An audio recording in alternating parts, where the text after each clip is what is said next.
Drop it.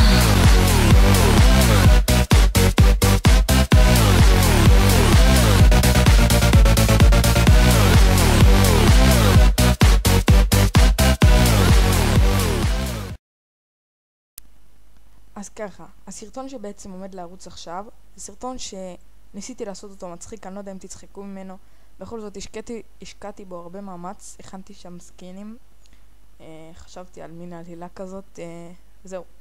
כל הקרדיט לי, אני עשיתי שם הכל, כן, וזהו, תהנו מהסרטון, יאללה ביי.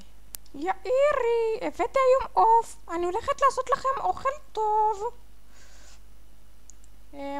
אולי תצא מהחדר שלך כבר ותפסיק להיות כמו חמור כל היום מול המחשב? ממש מכעיס אותי הילד הזה. אז את רוצה שאני לא אשב מול המחשב כל היום כמו חמור ואעשה עם עצמי משהו? אין בעיה, יש לי רעיון. אמא... מה? אמא...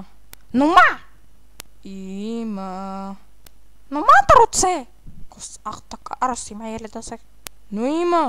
עכשיו הוא יקבל את מה שמגיע לו החרא הזה. עכשיו הוא באמת יקבל את מה שמגיע לו החרא הזה. מה עשיתי? אני לא מאמינה. הוא בסך הכל רצה פולקה.